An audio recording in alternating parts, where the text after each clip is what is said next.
Hello everybody, and welcome to a special exclusive interview here on quantumplanet.world, or QPW as we like to call it. My name is Davyd Farrell. I'm one of the co-founders of QPW, and I'm also one of the lead interviewers. And today it's my wonderful pleasure to be interviewing one of my best friends, co-host of the Web of Weird podcast, Herbalist, rock and roll legend in his own right, the wonderful, the one and only Pete Jackson Main. How are you, brother? Hey. Yeah, all good. Thank you very much. And looking forward to this actually, because it's been a long time coming. And I know we've said we do this for maybe a year or two now, but we finally got around to it. So that's brilliant. We have, and today we're going to be doing something a little different from anything that myself and Pete have talked about before. And the reason for that is, along with being a herbalist, and now I would say a quantum plant herbalist, Pete is also an iridologist. And shortly I'm going to be getting stuck into what is iridology and how did Pete get into it. But the reason that we're talking about it today is that Pete has just basically, I think, re-edited his original book on iridology that has been revamped and reissued, and we'll be showing a little bit more about that later. And it's due out when, Pete? I think it's pretty much coming out now, isn't it? It's in a couple of days' time. Yeah, A couple of Tuesday, days' time. November 2023. Now, this is a really interesting topic, and the reason we wanted to tie this up now was, first of all, to celebrate the release of Pete's first of two books on iridology, actually. So congratulations, brother. I know you've been working very hard all year on those, actually, and I feel like there's a big kind of wiping of the sweat from the brow from you in the last week or so as his first one got put to bed. So congratulations, first of all, on that. And at the end, we're also going to be putting some details in the show notes as to where you can order your very own signed copy of this book from Mr. Jackson Main himself. So more details on that later. But first of all, bro, as always, thank you for sharing your very precious time with me to get into this topic. But let's talk about iridology, because it's not something that we normally talk about. It's normally plants and far out weird stuff that we talk about. But today we're going to be talking about something that I think is really, really interesting, but also very quantum.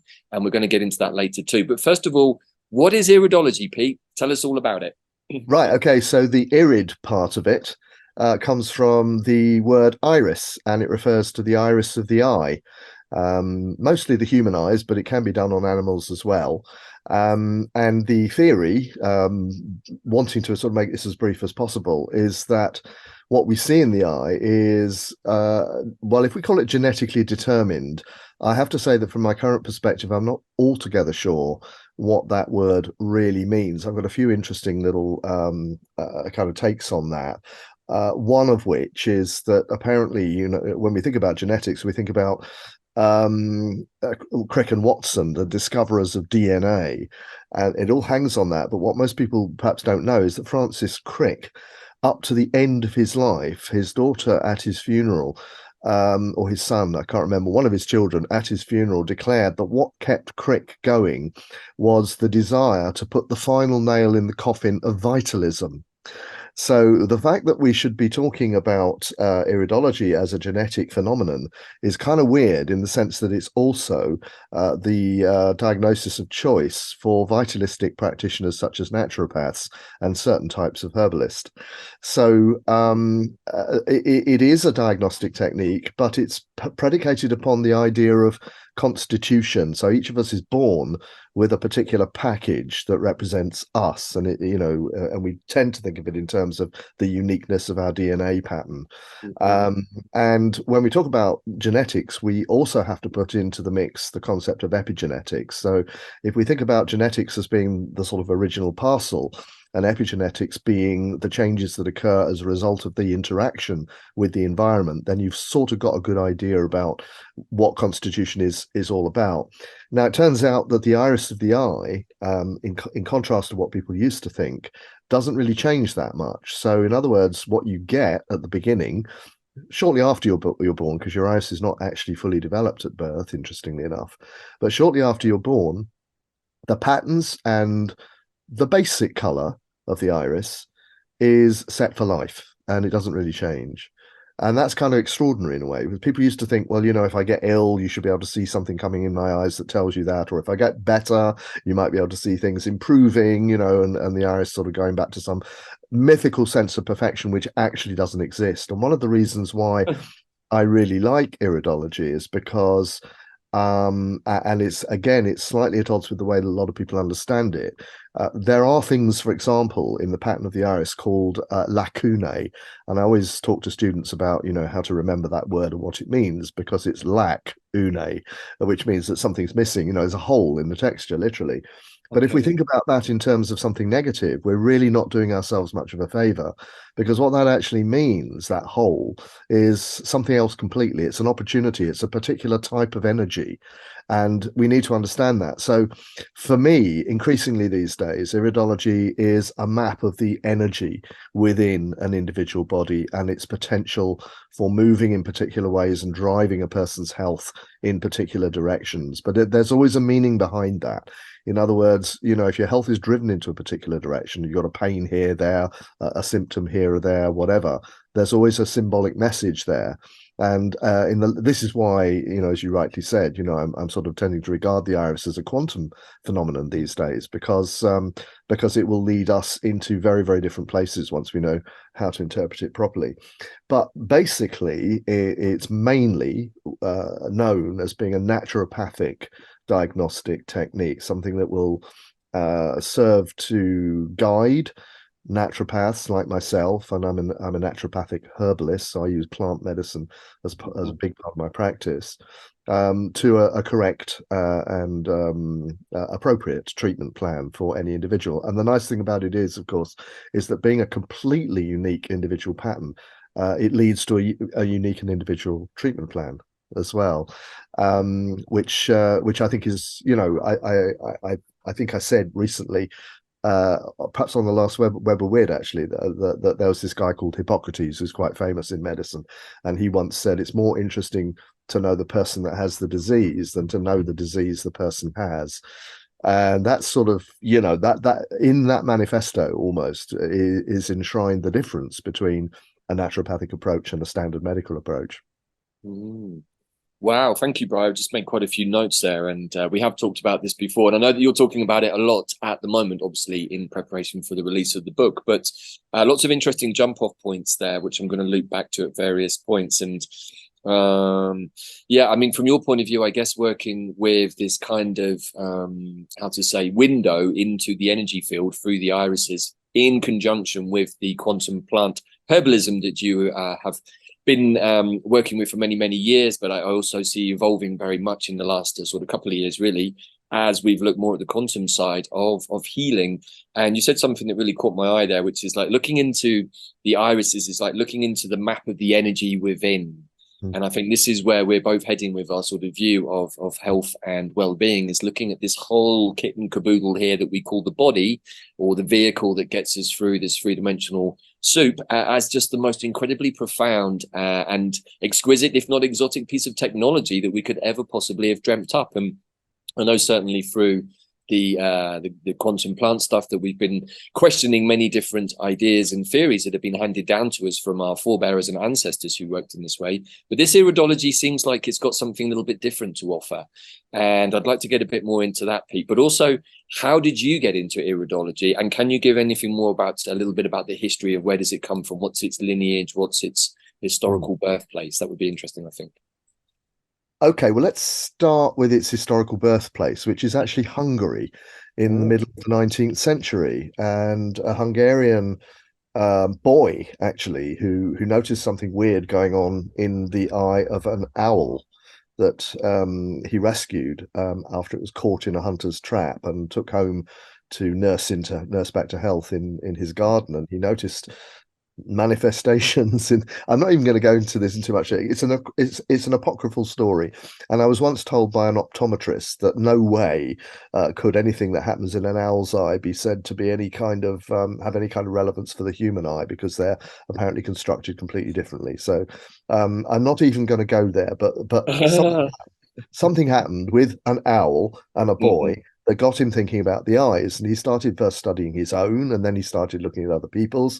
He became a homeopath when he grew up, and remembered what he'd been sort of looking at in the eyes, and started to make kind of rudimentary research into what might possibly be regarded as disease signs in the iris. In other words, signs in the iris or markings in the iris that seem to correlate with particular symptoms or particular diseases.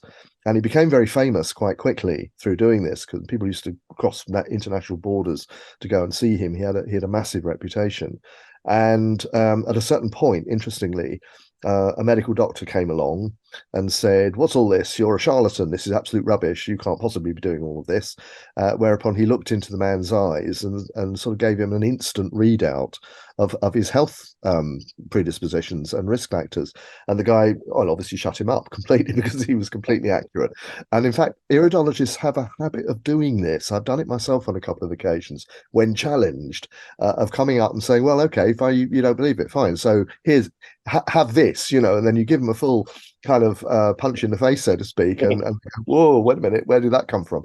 And I've done this quite a lot with medical doctors, actually, who have been truly stunned by the ability and the accuracy, the ability of the iris to provide an accurate insight into someone's health patterns.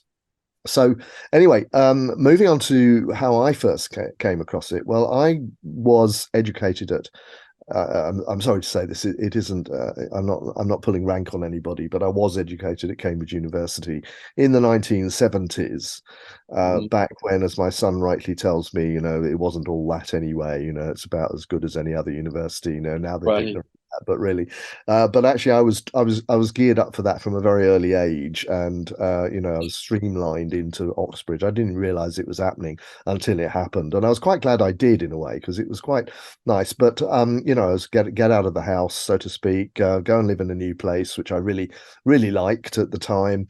And shall we say, my application to my studies wasn't quite what it should have been. In that I only I found many distractions, particularly in the world of ethnobotany, if you can take my meaning. So anyway, after many late nights, burning the candles at both ends, struggling to get my assignments in on time, under a load of caffeine and tobacco, actually, I wasn't feeling too good when I came out of university. So a friend of mine, who I was kicking around with at the time, said, "Well, I've just been to see this person who lives just outside Cambridge, who just opened a practice doing herbal medicine, naturopathy, and iridology." It's pretty much what I do now. So I went to see this person, absolutely fascinated. And one of the first things she did was take a torch and a magnifier and look in my eyes, and then tell me all sorts of things that she had no business knowing. Wow. So I thought this is pretty impressive. And then she gave me some herbs in little packets for me to take home and do things with. And long story short, in about 3 weeks, I was feeling better than not only than I had been for the last 3 years at university, but probably than I had ever felt. So I was sort of captivated by that, really, and it was that at that point that I decided that I would actually pursue this and go and study it further. But interestingly, it wasn't for another 10, 12 years before I actually did my formal training in iridology, which was part of my training as a herbalist, because the school that I studied in was an American naturopathic school, which included iridology and the diagnostic. So I did iridology because I had to, because I wanted to be a herbalist. But once, I think probably from the first lesson, the first minute of the first lesson, I realized that this was something that was going to be very important to me. So and I kind of just I guess I fell into it from that. It was really like I just had to follow the thread, and where it led me. And pretty soon, within 10 years of that experience, actually, it led me to being offered the chance to write the first version of Practical Iridology, which is the title of my book. And the rest, as they say, is history. Well, thank you for that, Pete. That's very interesting. And, perhaps in a minute, we're going to get into a little bit more about how you would use iridology. But I'm just thinking, I guess the only time that I've really had something similar to this was when I was up in Dharamsala in India, living with the Tibetan Buddhists. And went to see one of the Tibetan doctors who was quite famous, also a Lama, of course. He had been reducing, apparently I have to share this, he'd been reducing his list of clients because I think he was into his 80s or something, quite an elderly gentleman. And he was only seeing 50 people a day for the first 4 hours of the day between 8 and 8 a.m. in the morning and midday. And I was like, he's 80 plus, he's reduced to only 50 clients per day. And in order to go and see this guy, you had to literally be there at like 6:30 in the morning queuing around the block. Otherwise, you weren't one of the 50. Anyway, so I did that, and he did exactly pretty much what you said. I mean, he also combined it with, I would say, traditional Tibetan or Chinese medicine. He took a pulse on my wrist, but he looked deeply into my eyes, and it was literally, I then understood why he was able to do 50 people a morning, because it was a 5-minute consultation. And then I was given a piece of paper, and I went to the next counter and was given a bunch of Tibetan herbal balls. I had no idea what they were. It tasted absolutely disgusting, but whatever the problem was, I seem to recall it went away fairly quickly. So I guess that maybe he was combining some different modalities there, perhaps including iridology. I know that you're also trained in traditional Chinese medicine, Pete, so perhaps you can confirm or negate that idea. I don't know whether they use iridology in Asian medicine or not, because it seems to be a very useful complementary tool in order to be able to then prescribe the plants, the herbs, the homeopathic dots and balls, etc., etc. So is there anything you can add to that? Does that kind of make sense? Yeah, absolutely. Now, it's not clear the extent to which the Far Eastern medical practices understand iridology as we know it. In fact, my impression is that that iridology as a Western European system of diagnosis was imported into China, and there are people in China who are now dead keen on it. And actually, some of the most affordable and accessible iris imaging hardware has been produced in China. So they've really, they've really. But the Chinese will have anything. You know what I mean? They bolt things onto their system. They don't throw anything away. It's brilliant from that point of view. Yeah. We in the West, we're like, no, we don't do that anymore. Out he goes, baby with the bathwater. We're just doing this now. And the Chinese don't have that going on, and neither do the Ayurvedic or Indian practitioners either. Likewise, they're interested in everything. Now, there are things within Chinese medicine that accord with the known features of the eye, not just the iris, but the eye itself. And so, yes, using the eyes as part of that diagnosis is a part of traditional medicine, wherever you find it, actually. So it may be that whether it's deeper than that or not, I don't know. It's often said that that iridology was dependent to some extent on the development of the optical sciences, because you need magnification, and latterly, of course, photography, very, very popular as well. So to image the iris and get a really kind of close-up picture of all of the features in it, because they are very, very small. I mean, it's a very small structure anyway, and the features that we're looking at in it are even smaller. You do need some level of magnification, especially with the dark eyes. Actually, the dark eyes are very difficult to see into without extra illumination and some magnification. So we don't really know to what extent. There was also, by the way, an idea that it was known about in ancient Egypt. There have been artifacts discovered as part of the sort of archaeological ransacking of Egypt, which suggests that they were familiar with the significance of the iris, but there isn't any commentary that makes any sense on it. So really, I think of iridology as a uniquely European phenomenon. Actually, this is something we gave to the world, and but one of the good things, we've given quite a few others that maybe on top of all colonialism and all of that stuff. It was one of the things we did that was perhaps completely within our gift to develop, and I think that's what and I'm quite proud of that in my European way. Well, I mean, for sure, when you go to see these lamas and stuff, they're multidimensional beings, right, who can read your field from a multidimensional point of view. And I guess that really, when we get down to it, a modality like iridology, to me, seems very quantum, very sense-based, and perhaps less about, I don't know, maybe you could correct me on this, but less about the need to magnify into the minutest details in a very sort of scientific reductionist way, and perhaps more to be into taking a quantum reading, if you're able to do that. Maybe we can ask you a bit more about that in a minute too, and you're reading an energy feeling, I would feel, that you're receiving as a transmission through the iris. Would that be correct? It works. I think it works on a number of different levels, and that's certainly one of them. Mm, Reading a transmission from the iris and being open in a particular way to receiving those signals, which are not necessarily even visually obvious, actually. right, I mean, exactly. strange things happen when you look into, and the other really weird thing is it's eye on eye. So it's my eyes looking at your eyes and Uh-huh. your eyes looking back at my eyes, etc., etc. And Very all quantum. sorts of little, yeah, very quantum, and all sorts of little messages pass. Uh-huh. Now, I think in relation to what you were saying, both things are true. In the sense that if you look at the iris as a whole, it's a small structure, but you can look at it as a whole, as a macro object, if you like, macrocosmically.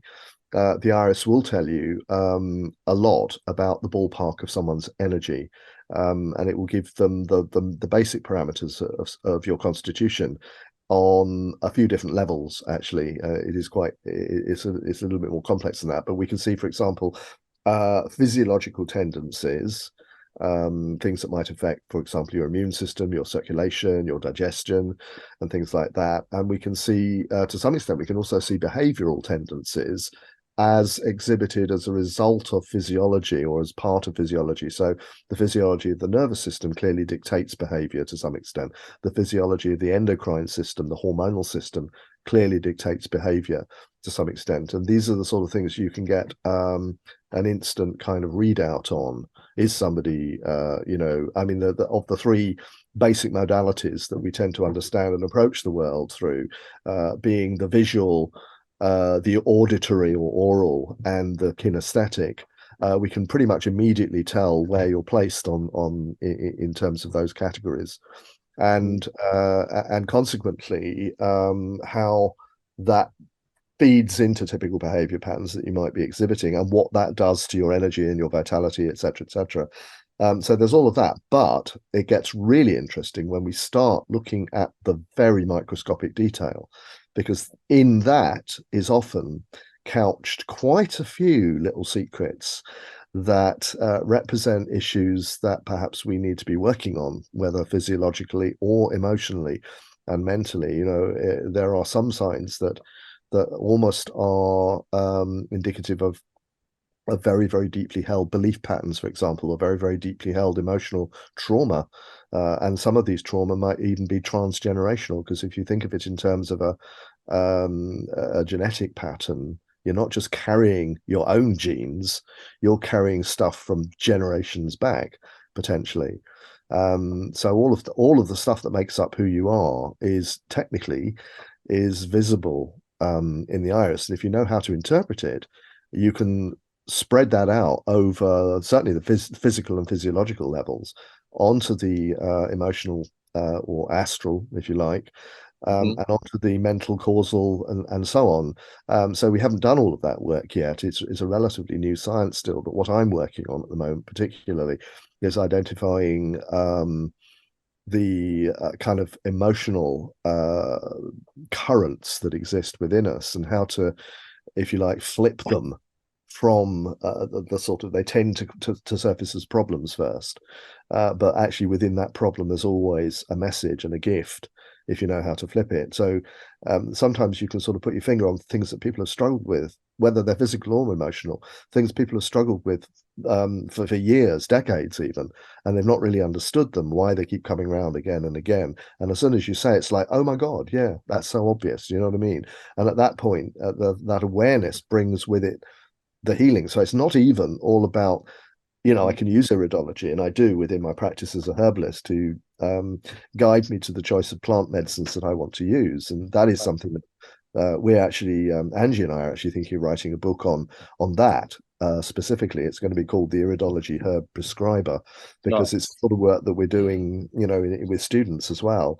But that it's not even only about that. There's a sense in which the iridology reading, when you have a one-to-one with a good iridologist, becomes a healing experience in itself. That's where the quantum thing comes in, really. Wow. Yeah. It's that triangulation that happens between the patient, the practitioner, or we call it practitioner, whatever, shaman, medicine man, whoever, whatever, however you conceive yourself, through the medium Yeah. of the physical expression of the iris, which of course you can never see. You No. can never see your own irises. You can look in a mirror, but it'll be back to front. It's totally different.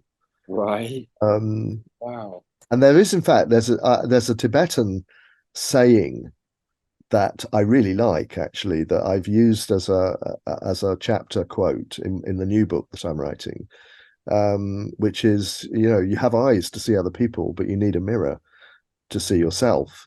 Hmm. And in a way, as an iridologist, I act as the mirror Right. to the Well, person. isn't that the quantum part there, Pete? I'm thinking, that in order to be seen, it was to see and be seen, right? That's quantum. That's the observer and the observed. And as you rightly pointed out, we cannot really see ourselves except through a mirror. So that's not even a true reflection. So at the very moment that you, as an iridologist, would look into my eyes, there's going to be a quantum connection where I guess what we're looking at here with the iris is it's almost like a slice of our DNA that you're getting. It's like, here is all of Davyd's DNA contained within his iris, and the only thing that needs to be done is for somebody who knows how to read that DNA is to read it.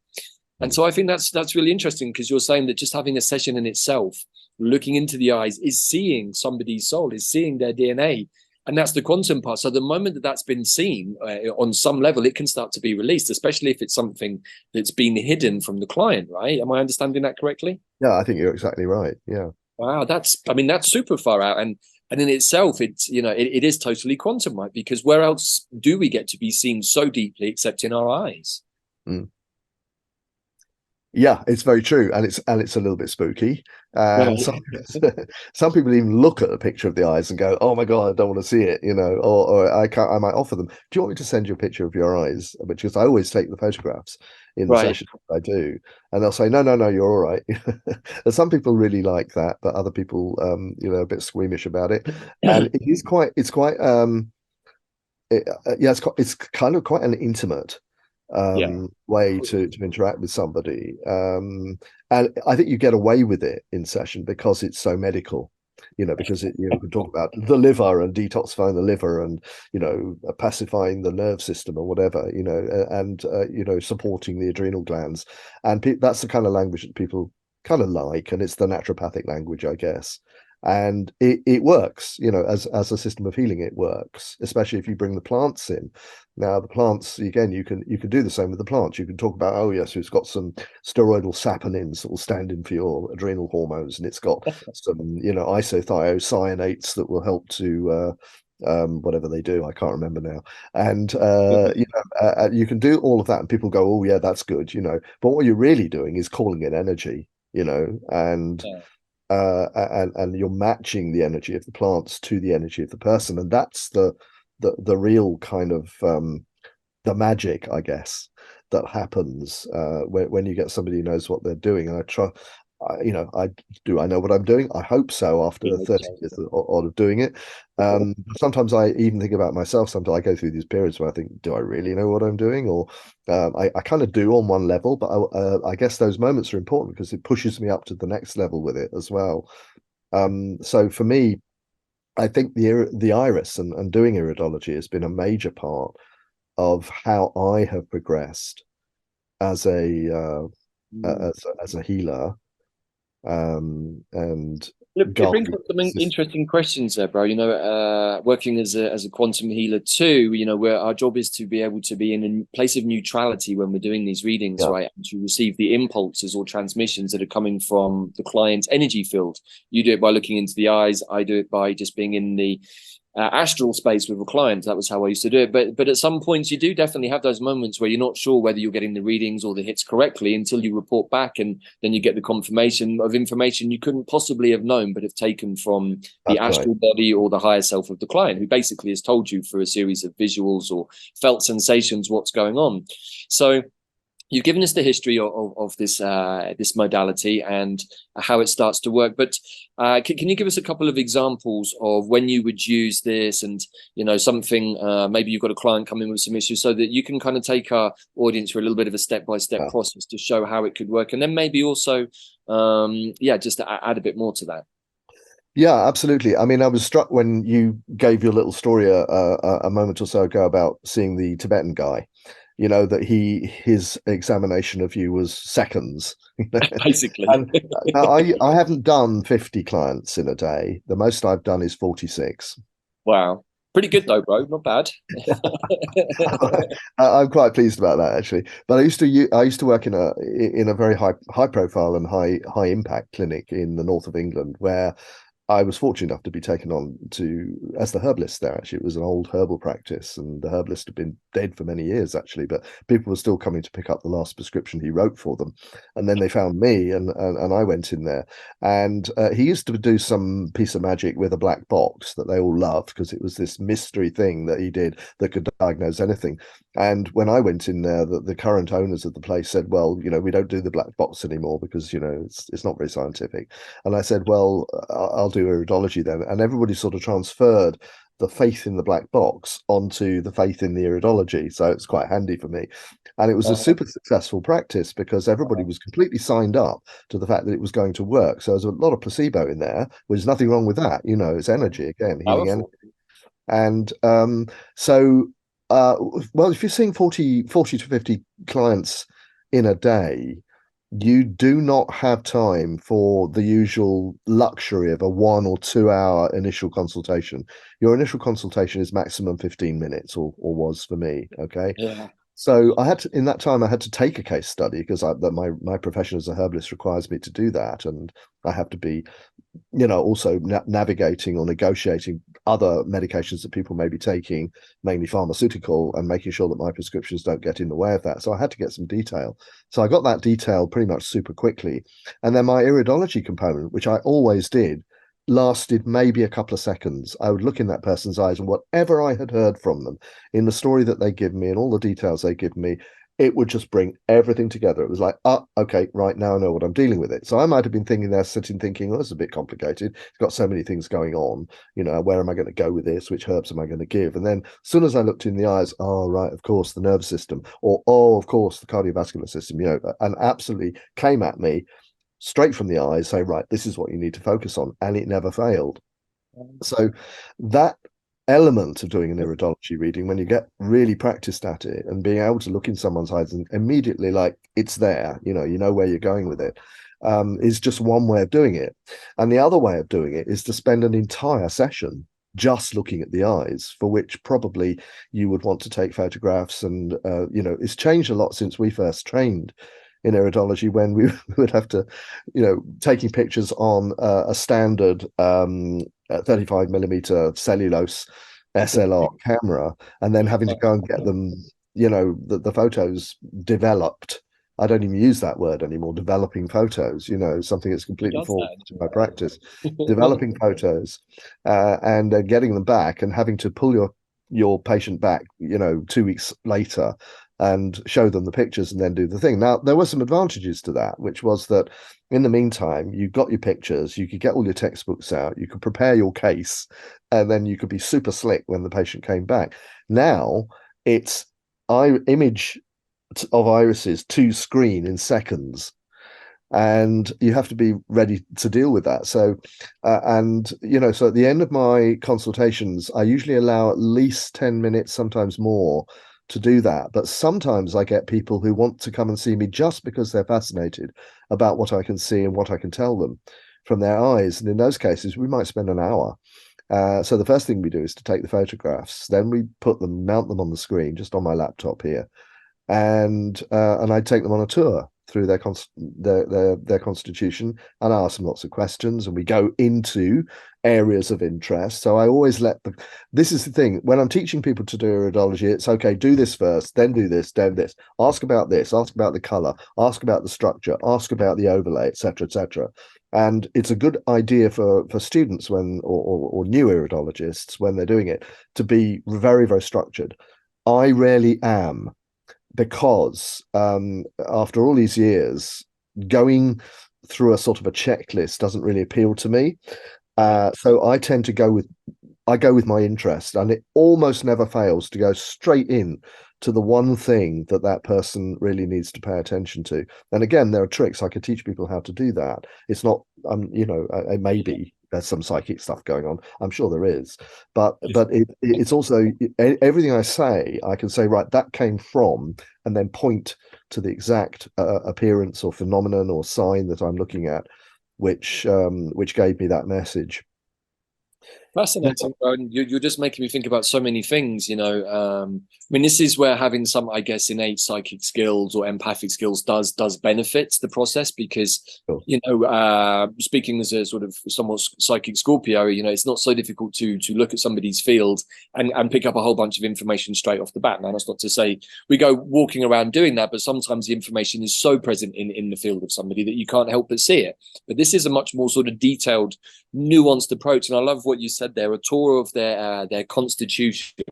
And I think that that's where this is really exciting, because you can have that kind of interaction with a client. And of course, I'm going to ask you now, if people want to book an appointment with you, is there a place that we can send them to? Because I've got a feeling you're going to get a few inquiries coming up after this, bro. Yeah, well, I mean, my website, which I've advertised several times on your shows, is of course thenaturalcentre.com.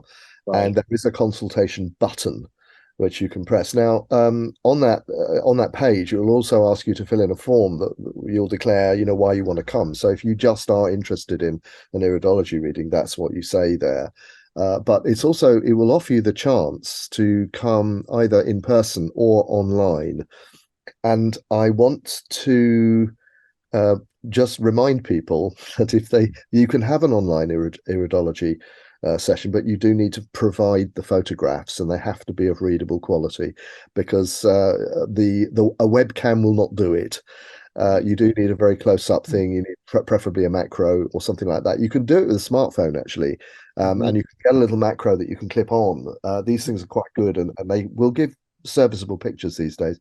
So over the recent event, the sort of major event of the last few years, where everybody was locked inside their houses and couldn't go anywhere, and supposedly we were not able to work, so the government kindly gave us lots of money, or not that much actually, but you know what I mean.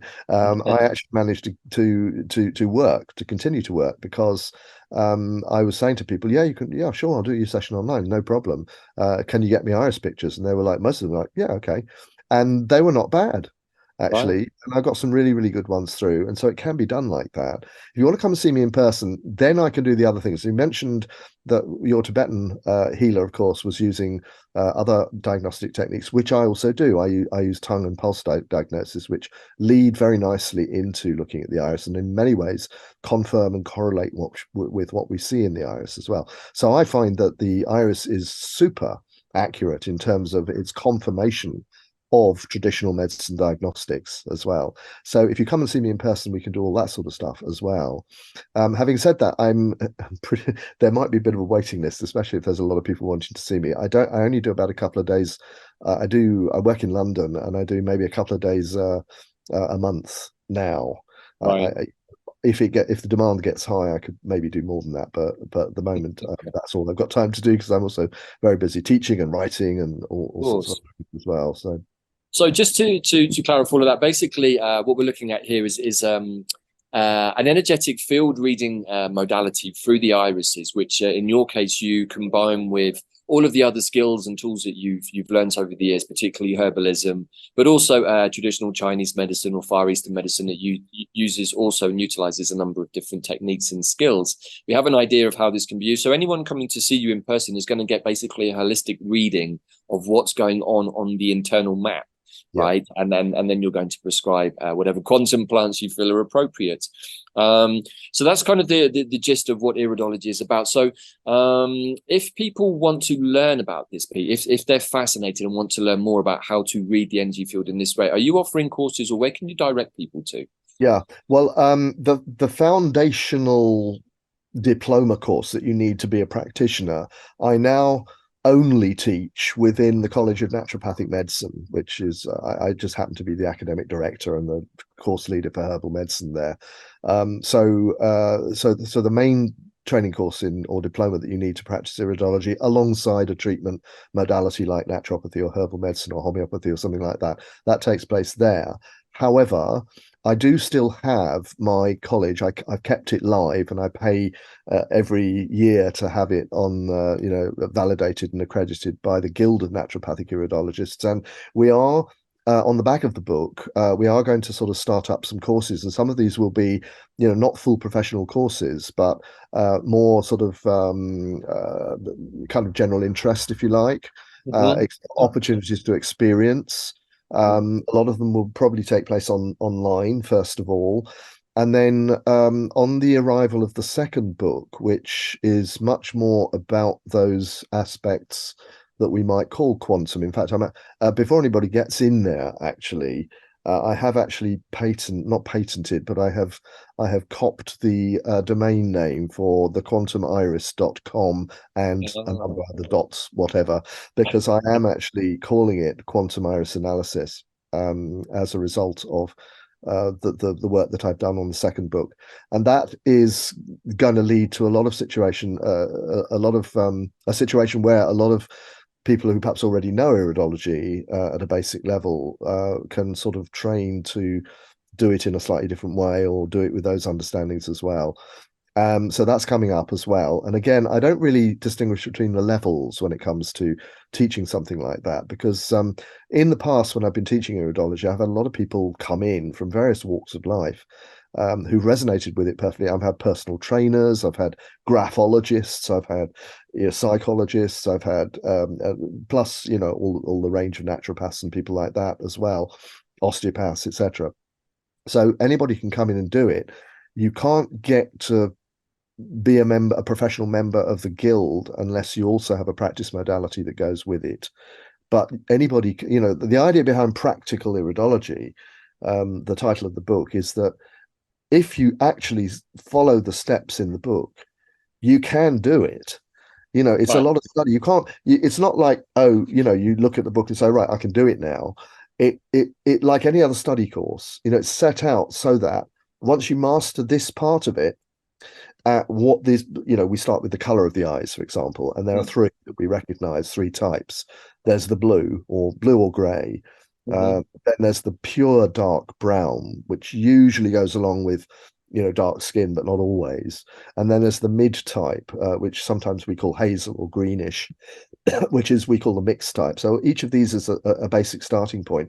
And if you go into that and you start with that, learn how to do that, then you take yourself to the next stage, which is about looking at the markings and the patterns that are made by the filaments that make up the iris. And that leads you into some more classifications. If you were to take your time going through the book, you could learn iridology. And there's a chapter at the end which tells you how to put it all together. So it is geared up to.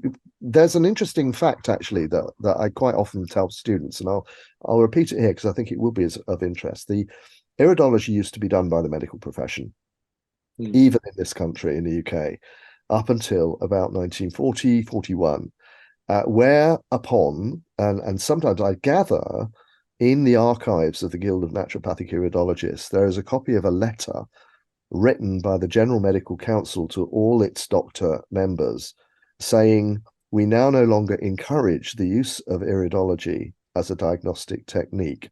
And you might think it was because it was unscientific and blah, blah, blah. But actually, the reason given was we do not regard it as desirable that the methods of self-diagnosis should be given to the people.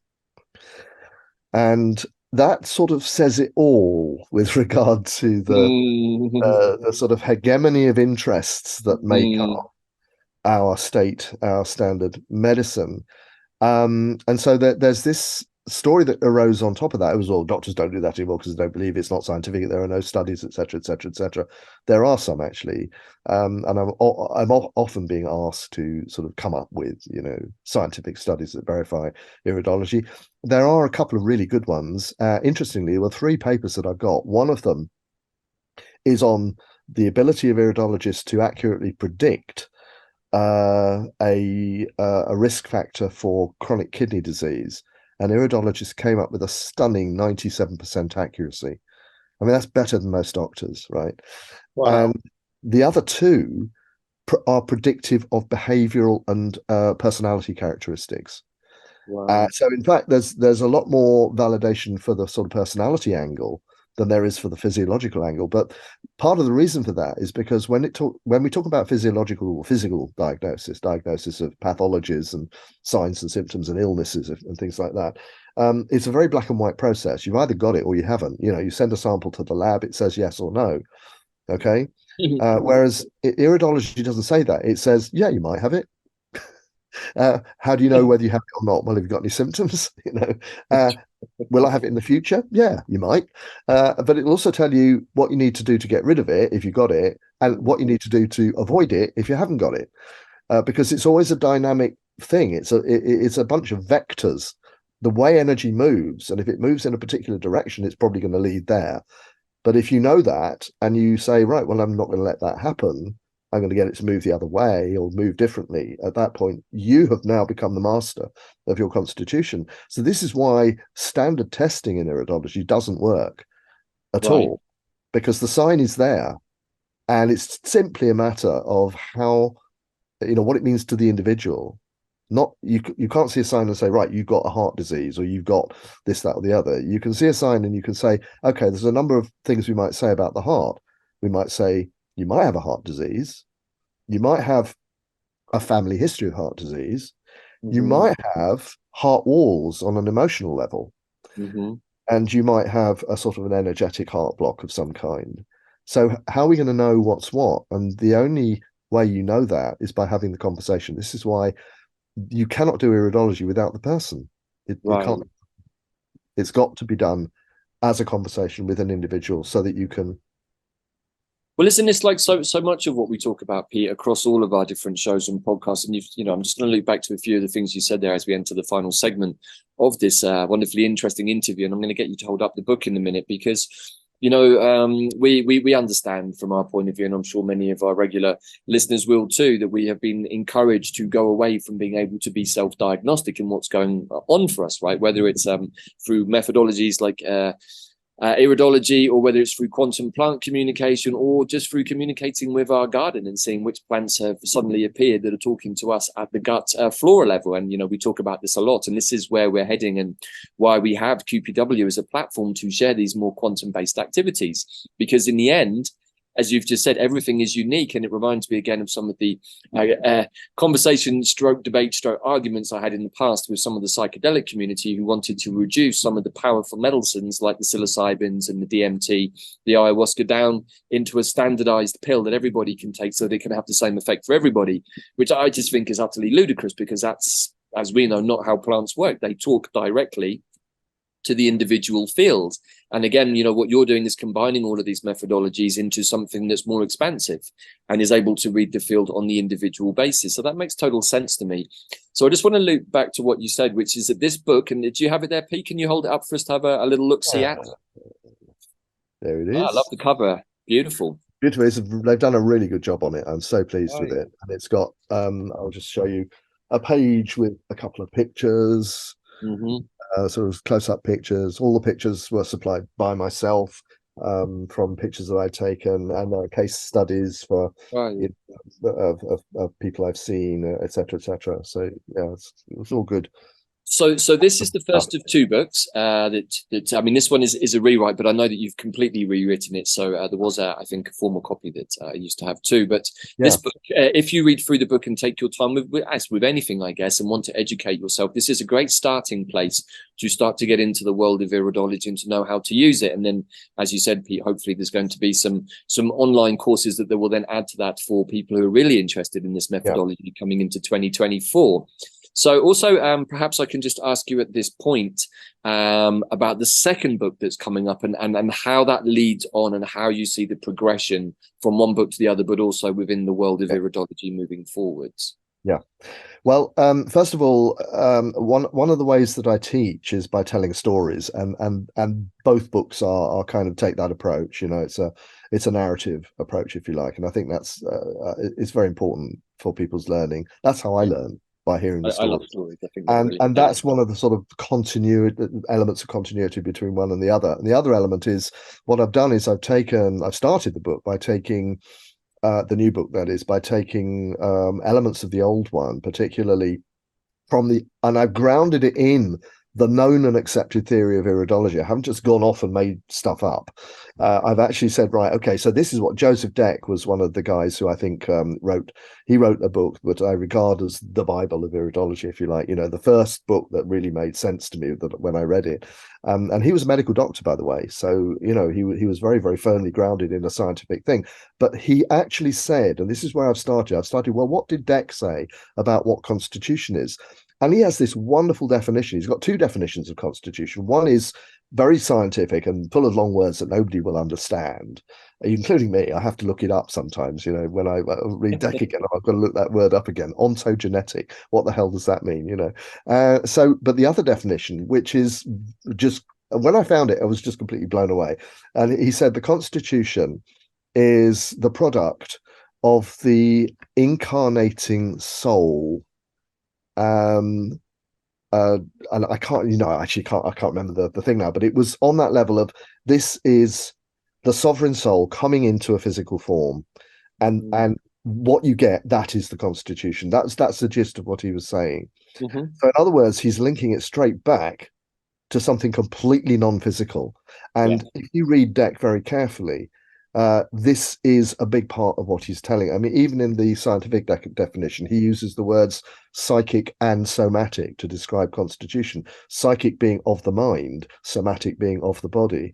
And one of the points that I make in the new book is that mind and body are not separate. They are manifestations of the same thing, the same energy, the same essence.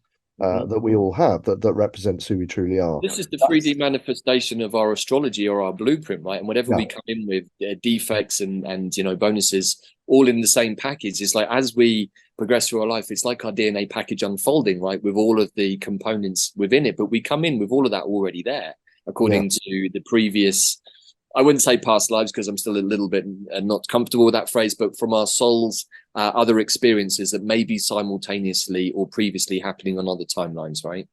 Well, I like the way that Seth puts it best, and he says that it's that the whole time sequence thing is the way we see things at this level, and it's not easy for us to see it. But he talks about every life that we have, our entity that is our true self. Divides itself into several directions, and they're all there simultaneously. And we're all here, rather. They're all and they all here or wherever, but they all talk to each other as well. Right. There are connections, and this is, I think that I'm looking forward to learning more about how to sort of see into that myself. But I completely buy into that whole thing that we are this particular projection into physical reality that I call Pete Jackson Maine. It's only one part of a very, very complex being, but it's that part that we're reading when we look at the eyes. Okay, it is a guide to that particular, piece of machinery or whatever you want to call it. It's not just a meat suit, though. You know what I mean? It's more than that, because the body is the symbol, if you like, in physical reality of the soul.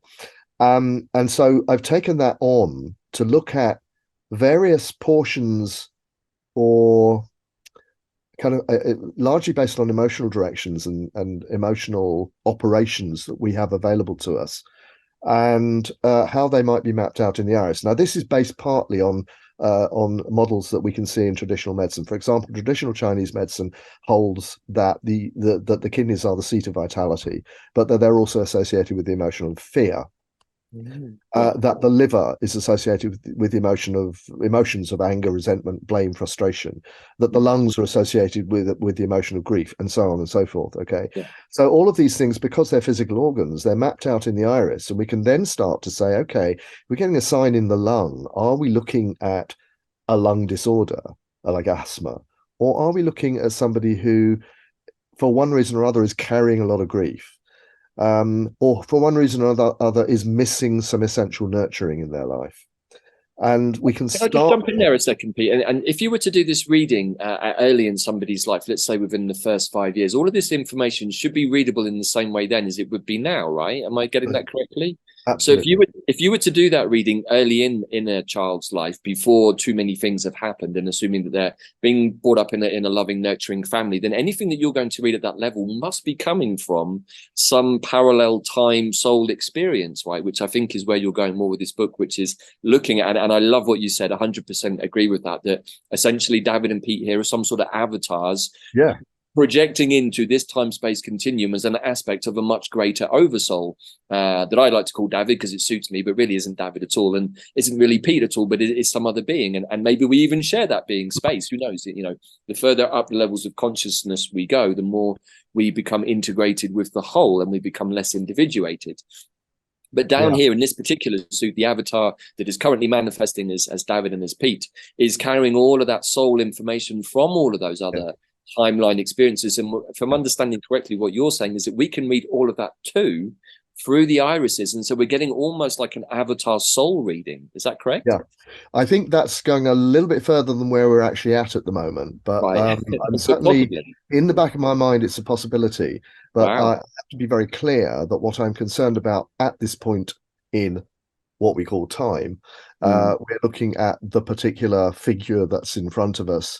And cool. yeah, there might ways. I think the problem with it's always a problem of verification. You can verify whether somebody feels a certain thing. You can verify whether they've got a physical symptom of some kind. You can't necessarily verify if another incarnation is wanting to come through there and talk to you in some way until we've learned to see those levels of our being and become more Right. familiar with them, which we're not at the moment. So I think that's hidden from us at the moment, if I'm Mm, honest with you. But yeah. but there are some of us that think that that is the potential in Mhm. the long run. Yeah. Well, I By the way, think yeah, it comes back to that. Well, I'm not no pressure, bro. You know, for your future professional career, but I think that it's a really exciting premise to start thinking about ourselves in these ways, and that's why I love having these quantum conversations with you across the board, Pete, because we're always looking at that from the point of view of breaking down our sense of self, and as we were talking about, even a bit, you know, off camera, breaking down our sense of our ego, and our ego is something that we need to propel us through this life, but also it can be something that starts to think that it's in charge and actually prevents us or blocks us yeah, from connecting with this much bigger oversoul that yeah. is truly us, right? Well, that's what I think that the work that I'm doing at the moment with the new book and the direction that that's taken, that's exactly what I conceive of it doing. I conceive of it as it's almost like I don't know any number of arcane esoteric diagrams that purport to direct, to give you a route map back to your soul, if you like. I think the iris is on that level. I think that that's what I'm trying to do, is trying to undo some of the knots so that we have a clearer vision of who we really are, and so that energy can come, and that is the energy that's also going to heal us on a physical level as well. And that's the other big part of this puzzle, if you like, is that it's allowing the vitality into the body without blocking it in any way. And the sort of issues that we carry around with us, the distortions, the emotional stuff, etc., are energy blocks in a way. And as soon as you release that vitality is available to you, and you can do anything. You can heal anything.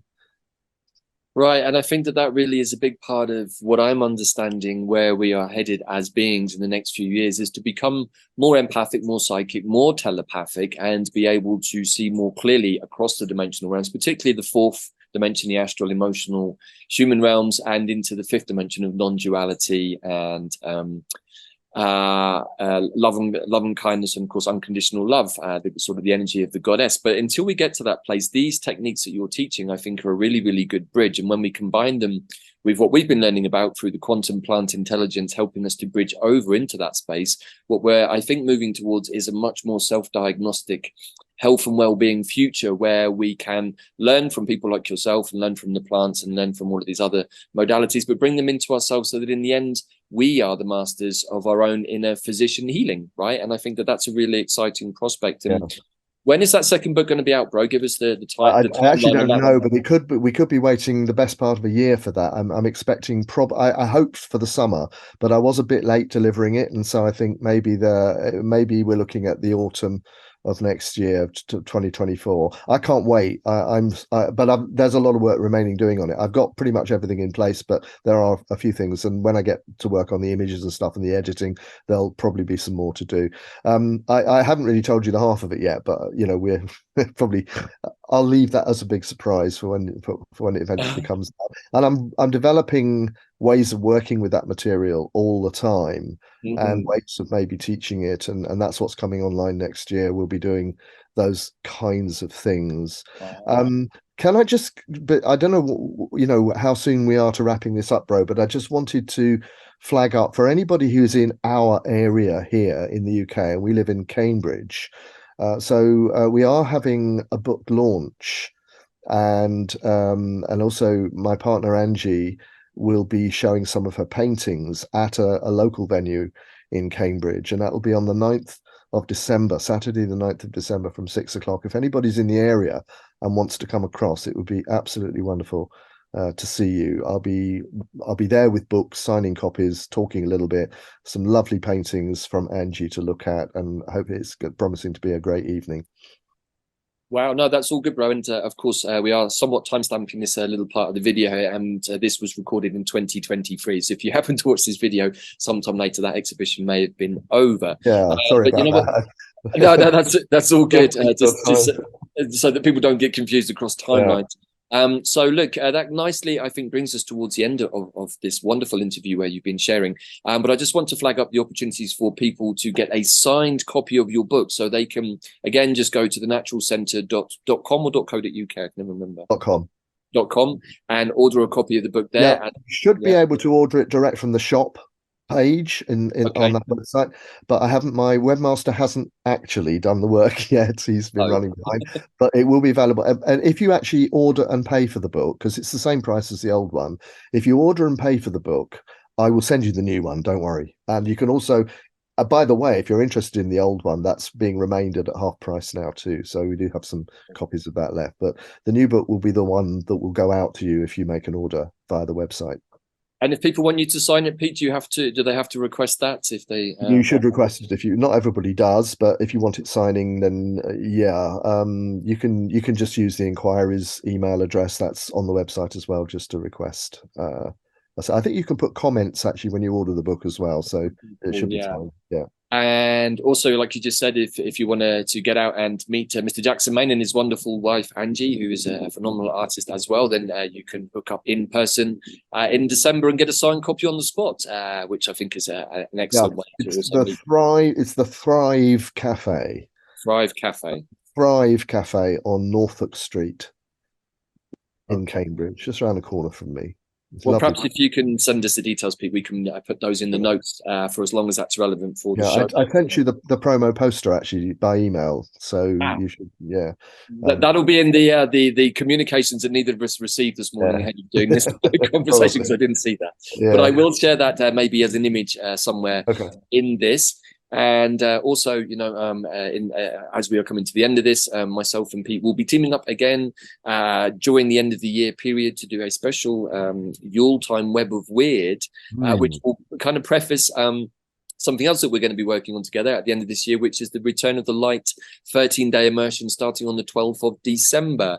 And we are releasing the details and tickets for that today over the weekend. Today is the 25th of November that we've recorded on, and people will be joining us as always for these immersions and talking about some of the Yuletime plants, which of course Yule is another name for solstice in the more pagan tradition. So we're going to be looking at the likes of mistletoe, holly, ivy, the oak and the yew in amongst all of that. But mostly we're also going to be harnessing the energy of mullein, which is very connected to ENT, as me and Pete talked about in our last Web of Weird, because it's really the sort of like connecting us to our divinity. And that's where this whole journey is going. It's about coming back to a place of wholeness, actually, Pete.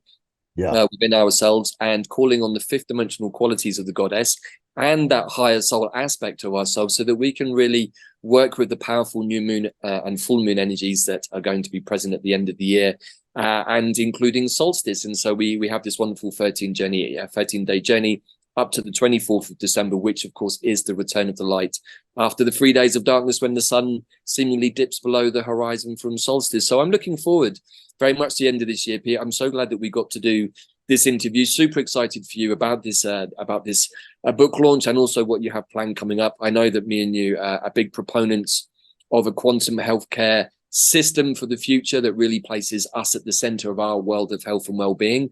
and empowering ourselves to learn more about ourselves. And I think that, if we're doing this mirroring exercise with the irises and having an expert like Pete reflect back to you what is going on is a great way to start this process to become more connected, more engaged. And I think what's really important, actually, bro, moving forwards, is more in the body, more connected to this piece of phenomenal quantum technology that can be read through this incredible scanning system, I guess we can say. We're scanning eye to eye. Maybe the most sophisticated barcode technology out there is looking from one set of eyes into another. I don't know. We can have fun with this, right? But do you have any final thoughts you wish to share with our audience for today? For sure, we're going to do another one of these when the next book comes out. But in the meantime, is there anything you'd like to share as a final thought for folks listening? Not really. I feel as though I've said it all. I want to pick up on that point you said, and I call this process of becoming self-regulating beings.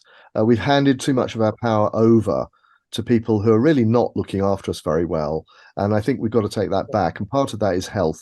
I've always used to say that health is probably one of the most political issues on the planet that nobody ever talks about as a political issue, except to say, why can't we have more vaccines for poor Africans, and it's never really flagged up until recent events. It's never really flagged up how important it is for us each individually to take command of our own health. And that is the big message that I have behind all of my writing in these books, both of them actually. Oh, brother, I can absolutely 100% agree with that. And I know that it's a lot of what we like to share and why we do these shows and why we keep putting ourselves out there talking this way, because we do really believe that the best way to look after yourself is to empower yourself with knowledge and more wisdom and information about what is actually going on for you, and not just to hand it over to some other dude sat on the other side of a desk who's never met you before, which I think is a ludicrous idea, really. And I can't believe that we bought into it. Well, I do that too, David. I sit on the other side of a desk and meet people I've never met before, and they trust me. So, well, good for them. I would definitely trust you more than I trusted the chap that I had to engage with down at my local healthcare centre. But we're getting more into Web of Weird now, so we're gonna hit the pause button there. And once again, thank you so much, bro, for everything that you do, for the wonderful healer, herbalist, and iridologist that you are. I know so many people that have been to see you, who've emailed me actually over the course of last year saying thank you for the wonderful connection and the session and the medicines that you prescribe to people, because I know that they really work. So just wanting to say a huge level of thanks there, bro, for the work that you do and the wonderful healer that you are, because I know that many people appreciate that, and the teacher that you are. And you've been at the coalface for many decades now, bro, and I think it really shows in the way that you share your work with us all. So thank you so much for that. Thank you, everybody, for listening. Please do check out Pete's website. Do avail yourself a signed copy of his book. This guy is going places, and that'll be worth a small fortune somewhere in the future, definitely. So make sure you get yourself a copy of that. And if you're feeling more inclined to delve into the world of iridology once you've looked through Pete's book, then watch out for the courses hopefully coming up next year. We may even feature some of them here on QPW, hopefully. And book yourself an appointment. Learn more about yourself with this wonderful healer and mirror here who can tell you more about what is going on for you. So I think that's it for today. Thank you, Pete. Thank you, everybody. And you will definitely be seeing more of me and Pete towards the end of this year. And hopefully you'll be finding more and more interesting healing and new earth modality information here on QPW in the weeks and months to come. So thank you, everybody. Take it easy. Have an enjoyable Yule and solstice, and hopefully we'll see you all very soon. Ciao for now.